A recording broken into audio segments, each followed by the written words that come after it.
A principios del siglo XX, se había comenzado a formar el movimiento obrero, con la organización de federaciones y sindicatos. El levantamiento indígena campesino, acompañado por el Partido Comunista de El Salvador, fue un hecho significativo para la historia moderna salvadoreña.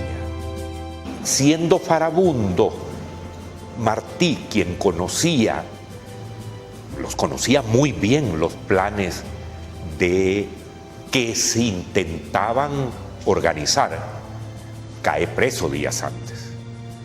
Quiere decir que uno de los aspectos a los que se les concedía importancia, que era la deserción en los cuarteles y la combinación o acuerdos con jefes militares, ya no se podría dar, porque estaba preso quien era el responsable de dirigir ese tipo de cosas. En 1932, indígenas del centro y occidente de El Salvador se alzan protestando contra las políticas que durante mucho tiempo habían sido implantadas por los gobiernos liberales en detrimento de sus comunidades. A su vez, el Partido Comunista ejecuta algunas acciones en apoyo a dicho movimiento, lo que desencadenó una respuesta militar por parte del gobierno en turno. El general Martínez ordena la ejecución de todo aquel que se alzare, temiendo acciones de tipo comunista. Las cifras más conservadoras suman 10.000 muertes. Sin embargo, otros registran el exterminio de alrededor de 25.000 personas. Hubo espontaneidad en el levantamiento o las operaciones militares del 22 de enero de 1932. Claro que hubo espontaneidad. ¿Hubo organización premeditada? También hubo organización premeditada. Nunca este tipo de fenómenos son rígidos, son igual a como somos nosotros, que un día andamos enojados y un par de horas después estamos contentos, ¿verdad? Los movimientos políticos y los movimientos históricos son como somos las personas, erráticos a veces y acertados a veces. Supongamos que sea una mezcla de revuelta indígena con motivaciones marxistas del Socorro Rojo, que sea una mezcla de los dos. Pero eso no afecta a la conciencia de los intelectuales salvadoreños. Los intelectuales salvadoreños lo perciben como los indígenas se dejaron engañar por un grupo, ¿no? Un grupúsculo de comunistas, dirían ellos. Yo voy a usar la palabra marxista, ¿no?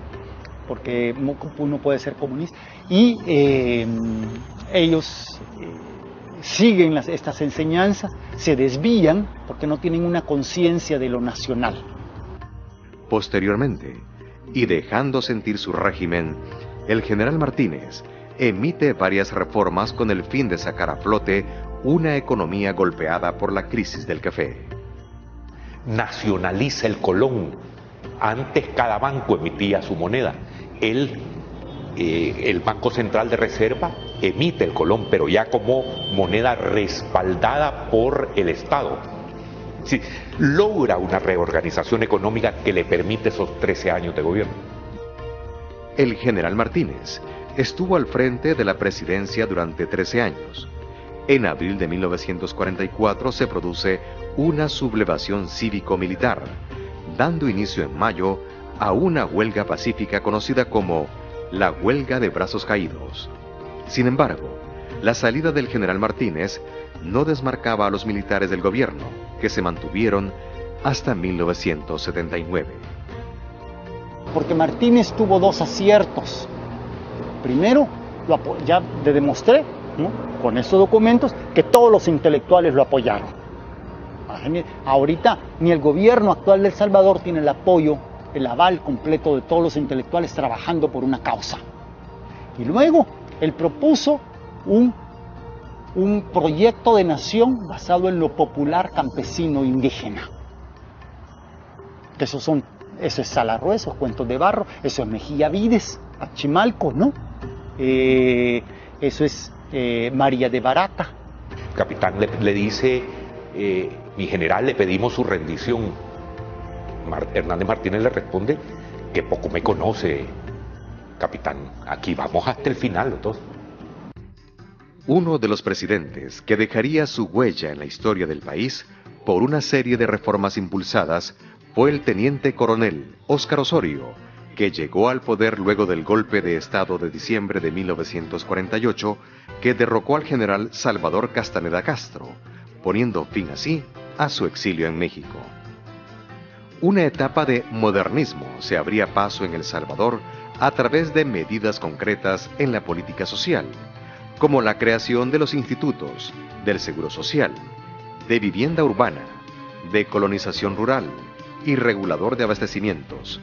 Se aprobaron leyes laborales relativas al sindicalismo y a la contratación. En el impulso de las medidas sociales, se cargó con impuestos graduales a la exportación del café, eliminando privilegios. Más pasos en la modernización se acentuaban con la creación de la Comisión Ejecutiva del Puerto de Acajutla, la Comisión Ejecutiva Hidroeléctrica y la Ley de Fomento de Industrias de Transformación. Según el calificativo de algunos, el momento era de vacas gordas. El censo de 1950 revelaba 1.858.000 habitantes. No existía una saturación demográfica. En ese mismo año, se reforma la Constitución de la República y el coronel Osorio asume la presidencia constitucionalmente. La segunda gran figura de los militares es Óscar Osorio. Es con una personalidad igualmente en términos político-históricos muy atractiva. Pero es un militar que intenta una modernización económica del país. En la política, hubo también una especie de modernización al instaurarse el primer partido oficial, el Partido Revolucionario de Unificación Democrática, PRUD. El concepto de bienestar social se amplió a la recreación del sector obrero, inaugurando centros recreativos de playa y montaña. Al cabo de 6 años, las cosas cambiaron. Sectores de la población denunciaban represión por parte del sucesor del coronel Osorio, José María Lemus, en contra de supuestos movimientos comunistas. Los militares toman, una vez más, cartas en la política. Con el transcurrir del tiempo, surgieron nuevas disposiciones. Los partidos políticos y las elecciones serían los instrumentos claves para la definición de políticas del Estado. Nacen el Partido de Conciliación Nacional, PCN, y el Partido Demócrata Cristiano, PDC, entre otros. De 1950 a 1969 nos encontramos con una estrategia, un modelo de desarrollo industrialista, modernizador, pero que conserva el autoritarismo en el corazón del sistema político, excepto entre 1962 y 1969. Esa estrategia de desarrollo y esa modalidad política nueva se rompe con la guerra contra Honduras.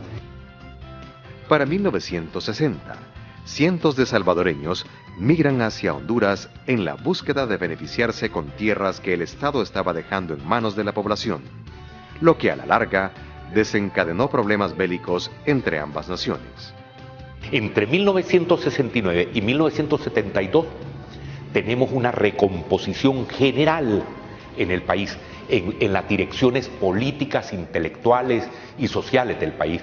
Se dividen los militares, hay un intento de golpe de Estado que fracasa, se divide la Iglesia Católica por el impacto que tiene la doctrina social de la Iglesia, se divide el Partido Comunista, surgen las organizaciones revolucionarias, se divide el partido oficial, que era uno solo, y se va a dividir por lo menos en 2 más, entre 1969 y 1972. Es un periodo de lucha entre las corrientes que se están planteando cómo salgo del problema en el que me ha dejado Honduras.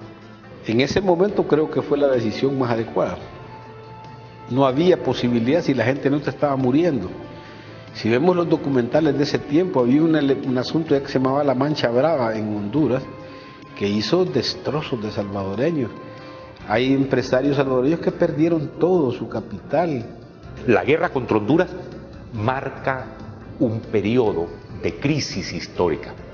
La estrategia de desarrollo ha sido rota y se crea una crisis histórica que no se resuelve entre 1972 y 1980.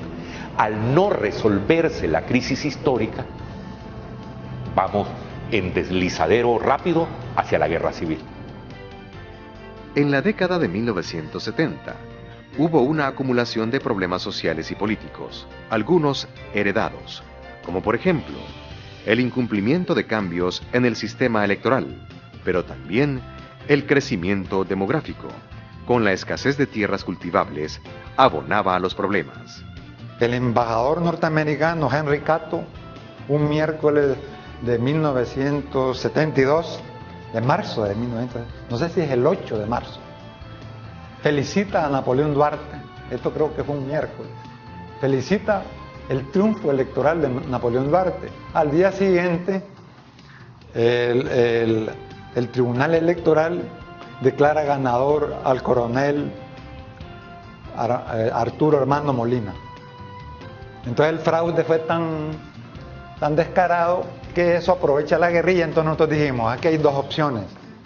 La vía electoral no se puede porque te hace un fraude.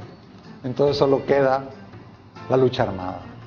Cuando yo era estudiante y veo que el presidente Molina, que llega a la presidencia de la República producto de un fraude electoral, lo primero que hace a 19 días de estar en el gobierno es intervenir militarmente en la universidad, eso fue como el detonante, el iniciador, lo que catapultó que una generación de jóvenes ya inquietos por la falta de democracia en el país, influenciados por el triunfo de la Revolución Cubana, admirando al Che Guevara, admirando las luchas de los movimientos guerrilleros del sur de América, decidimos hasta aquí llegamos y estamos dispuestos a usar las armas.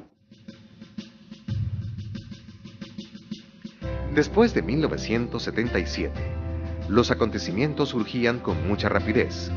Estos serían la chispa que produciría el estallido del conflicto armado. Los problemas sociales se iban agudizando, los enfrentamientos políticos también. La Iglesia Católica intervenía, pidiendo cambios sustanciales.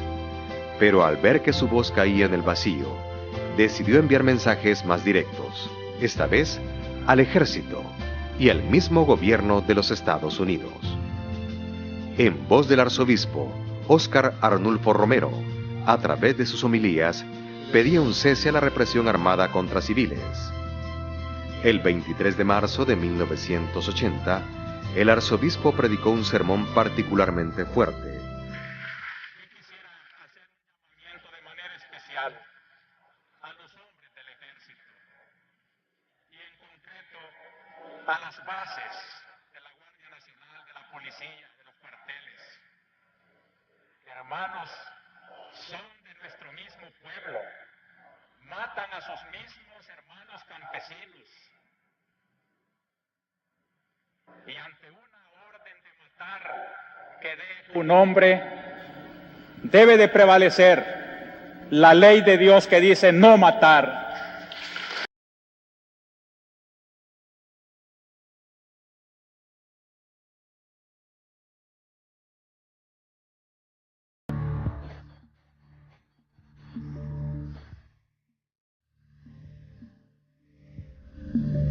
Un día después, fue asesinado.